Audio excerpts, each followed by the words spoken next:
Hey guys, what's going on? It's Ben here, and today I'm back with another video. The subject for today's video is going to be the Minnesota Timberwolves. Basically, just talking about the firing of Tom Thibodeau and who I think that they should replace him with, because I have a few ideas on that, and basically based on the personnel of the team, along with what I think they need to kind of improve the team and make them a playoff contender, what they should be looking for in a head coach, and then ultimately my recommendation as far as actual coaches out there. So, um, first things first, Tom Thibodeau gets fired. So in his first season in Minnesota, he went 31 and 51. Then he last year went 47 and 35. And then this year, the Timberwolves were 19 and 21 when he got fired. So did he do a good job as the Timberwolves head coach? Yes and no. I would say he did in that they won games. So like you can't really argue with winning, as in they won or got to the playoffs last year, which is the first time since 2004. So in that regard, yes, he did bring them one of their most successful seasons in the last 15 years.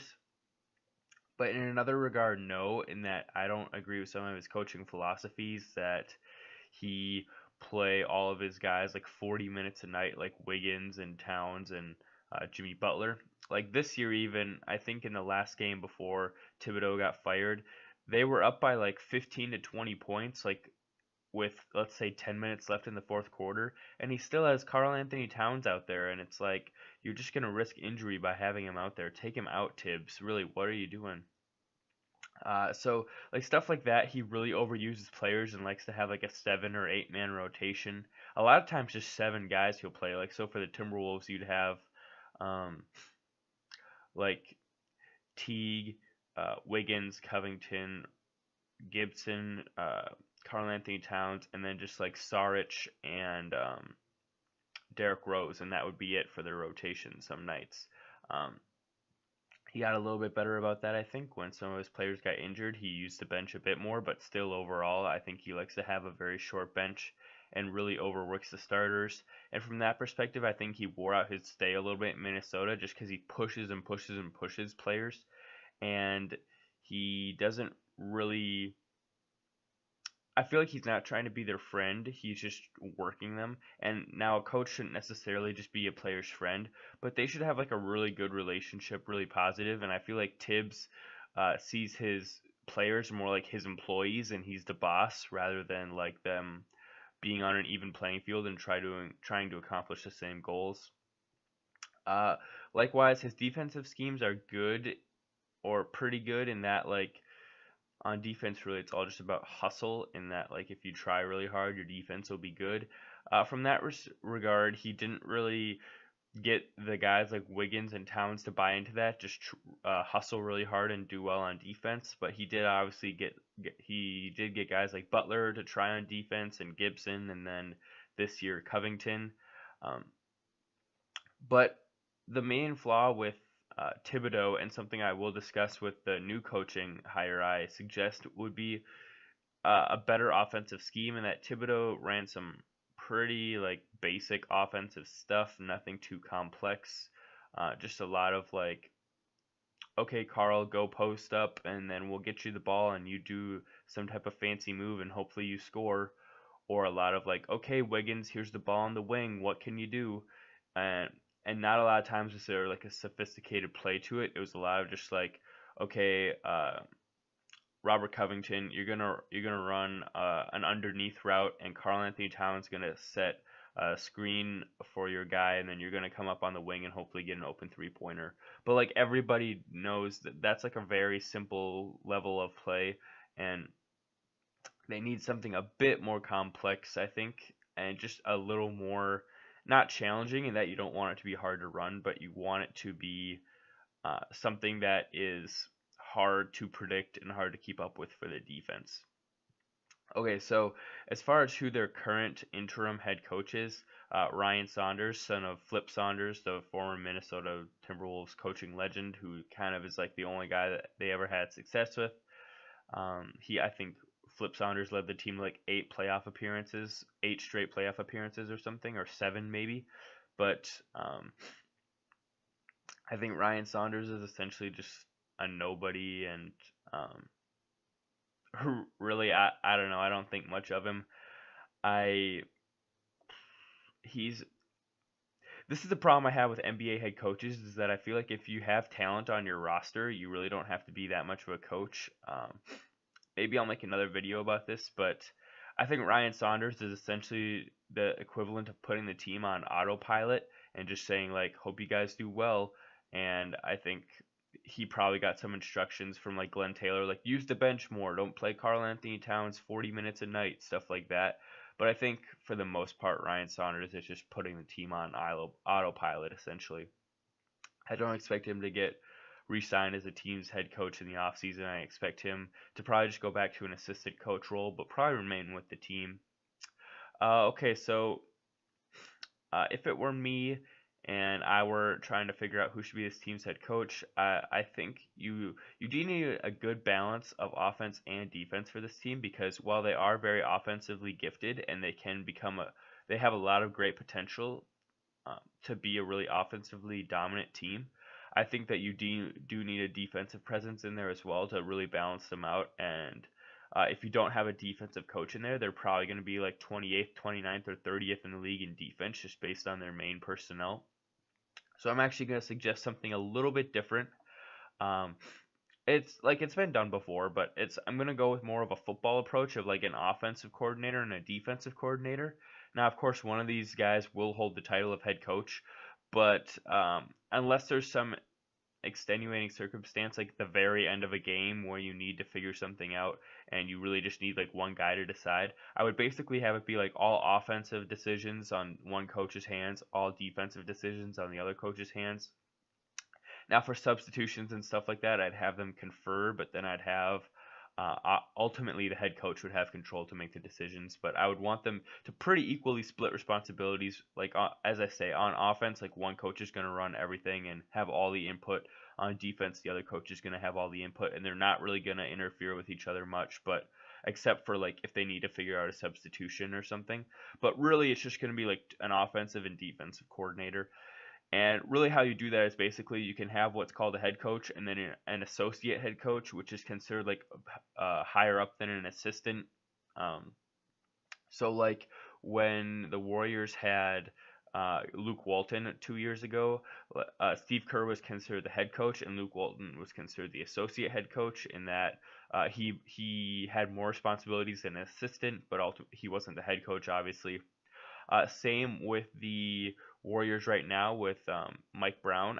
As many people know, Mike Brown is a pretty well-known former head coach and then now an assistant head coach. He is the current associate head coach of the Warriors, but to back up a bit, um, he coached the Cavaliers when LeBron was there and won Coach of the Year when they had the 66 win season.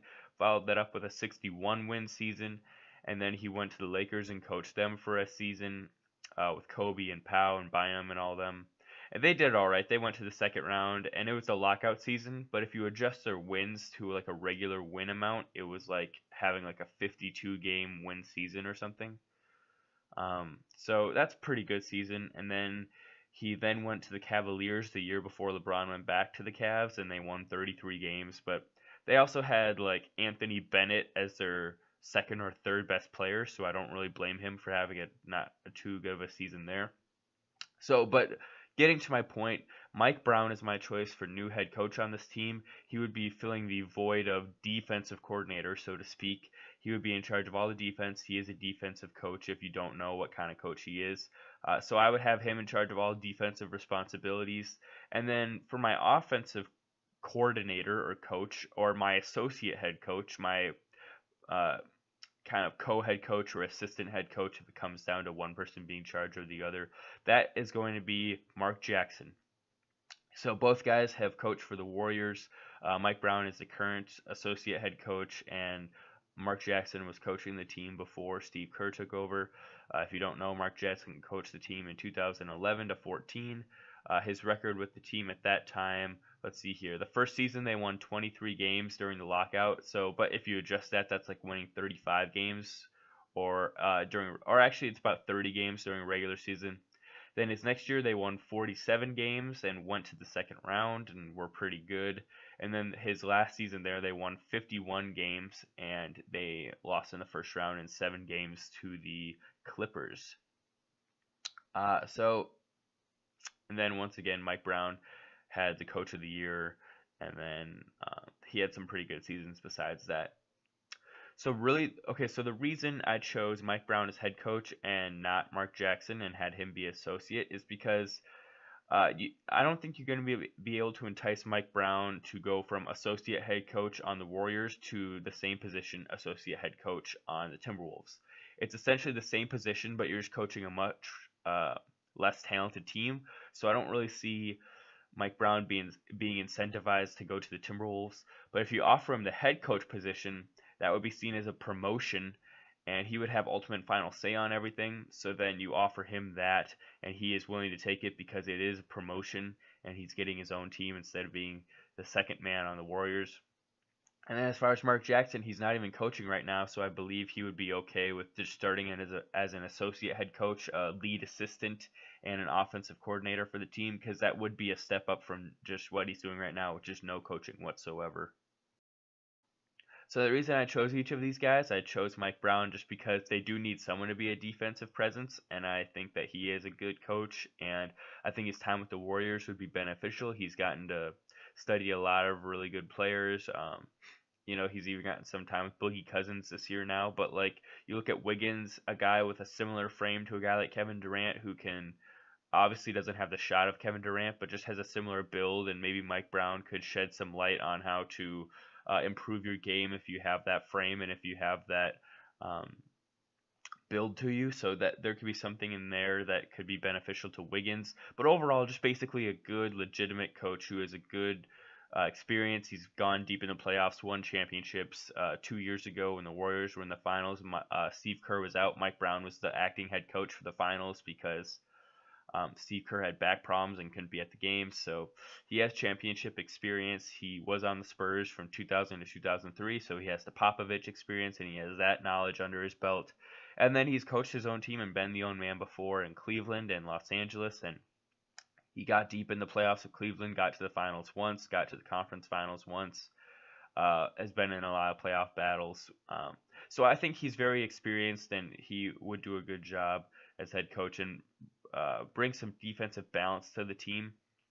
And then as far as wanting Mark Jackson to come in, he is I think fourth. He's in the top 5 all time in NBA in assists, so he can obviously see the floor pretty well, and he knows the game pretty well and can read things on the court really well. Because if you're going to be good at assisting people, you have to see things before they transpire, and you have to see how everything's playing out in really real time, really fast, and be able to keep your head and know what's going on. And as a head coach too, he did really well with the Warriors, turning them from basically a cellar dweller into a contender. And do I think that the Warriors would have had the same success with Mark Jackson that they've had with Steve Kerr? I think they're pretty close. I think they still would have gotten to the finals in 2015 with Jackson. They may have lost to LeBron that year when he was up 2-1, but they still would have gotten there for sure. 2016, they still would have gotten to the finals, possibly won or lost. That series is really a coin flip in any scenario if any variable is changed. And then 2017 and 18, I still think they would have won the title. So they won 3 championships with Kerr. I think at the bare minimum they win 2 with Jackson, and probably still 3. They probably either win 15 or 16. But so the point of all that is that I think that Mark Jackson is a good coach, and people kind of forget that because he got fired right before the Warriors got to be like a finals contender. But I think that if you replace Steve Kerr over this whole run with Mark Jackson, they're that same contender. In the same way, Mark Jackson is a really good developer of talent. As I say, he brought the Warriors from being a perennial lottery team to a perennial playoff contender. I think he can develop players really well. I don't know if guys like Steph Curry and Klay Thompson and Draymond develop the same way if they have a different head coach in there during those 3 years.